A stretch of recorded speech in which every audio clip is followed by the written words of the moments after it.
2005 से, इसलिए मैंने कहा कि विजेंद्र बाबू बैठे हैं, कड़ा कड़ा कानून बनाए हैं।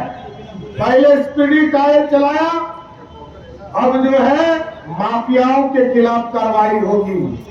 ये जो बालू माफिया है, शराब माफिया है और जमीन माफिया है, इसका भी कानून विजेंद्र बाबू ने बनाया है। अब चुनाव के बाद हम लोग चिन्हित कर रहे हैं, एक एक माफिया को चुनकर या तो सुपौल के जेल में बंद करेंगे, नहीं तो नेपाल भागना पड़ेगा, इसकी गारंटी देता हूं।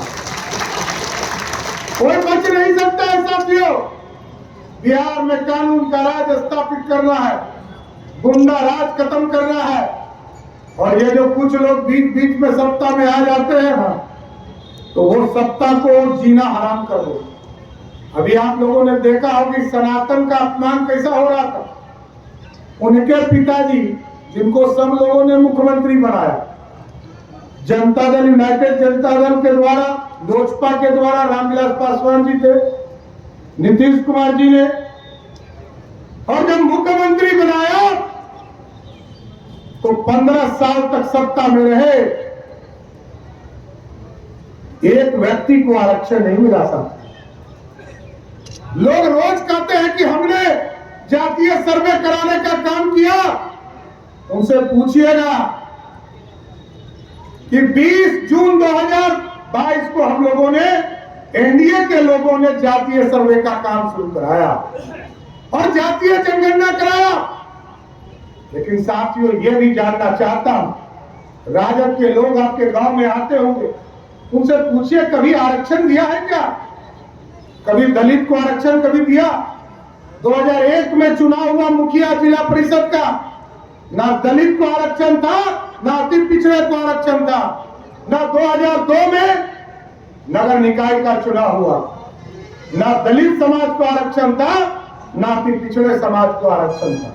लेकिन जब नीतीश कुमार जी और सुशील मोदी जी के जोड़ी जब बिहार में सत्ता में आई, तो महिलाओं को भी 50% का आरक्षण दिया और दलित और अति पिछड़े को भी मुखिया और जिला परिषद बनाने का काम किया। यह है एनडीए सरकार। लेकिन लालू जी का आरक्षण का मतलब क्या है मालूम है? पहले अपनी पत्नी को मुख्यमंत्री बनाना, फिर अपने बेटा जो पानी ढोता था क्रिकेट में, कभी क्रिकेट नहीं खेला, वो पानी ढोने वाले को उप मुख्यमंत्री बनाया। फिर दूसरा बेटा जिसने अपनी पत्नी पर अत्याचार किया, दरोगा बाबू की पोती, जो पहला यादव मुख्यमंत्री हुआ थे मंडल जी के बाद, और आप सोचिए कि उनकी पोती को तंग करने वाले को लालू जी ने मंत्री बनाया। फिर दूसरे कहा कि हमारी बेटियों को सत्ता देना है। एक बेटी जब चुनाव हार गई लोकसभा का, तो कहा राज्यसभा भेज देते हैं, एमपी बनाया। अबरी एगो टूरिस्ट बेटी लाए हैं तो सिंगापुर से सीधे छपरा की धरती पर आया। अब सोचिए कि छपरा की बेटी को न्याय मिलेगा कि लालू जी की बेटी को न्याय मिलेगा।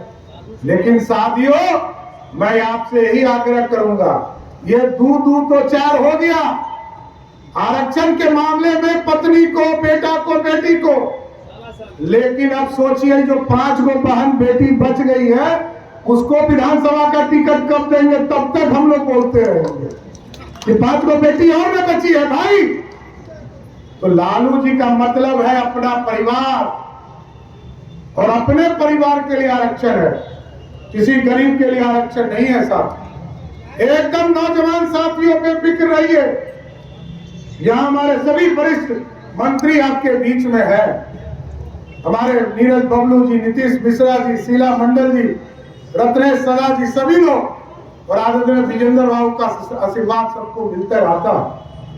सभी लोगों का संकल्प है, सभी नौजवानों को स्पष्ट तौर पर कहना चाहता हूं कि आपने 5 साल के लिए सरकार के लिए बहुमत दिया था। एनडीए 2020 में नीतीश कुमार जी ने जो घोषणा किया कि 2025 के चुनाव में जब वोट मांगने आएंगे तो जो 10 लाख सरकारी नौकरी का वादा है उसको हर हालत में पूरा करने का काम करेंगे साथ। इसलिए आप सभी लोगों से यही आग्रह करूंगा, अभी हम लोगों को खगड़िया भी जाना है। खगड़िया के साथ साथ जमुई भी जाना पड़ेगा। इसलिए हम तमाम सुपौल के लोगों से आग्रह करेंगे, निवेदन करेंगे, बिहार में सुशासन और देश को विकसित भारत बनाना, देश के यशस्वी प्रधानमंत्री नरेंद्र मोदी जी को ताकत देना। और दिलकेश्वर कामत जी को जैसे ही आप वोट डालिएगा, वोट तो दिलकेश्वर कामत जी के निशान तीर छाप पर दीजिएगा। जैसे ही दीजिएगा 4 जून को जब ये चुनाव जीतेंगे, वैसे ही देश में फिर से मोदी सरकार स्थापित हो जाएगा। यही आग्रह करने आया है।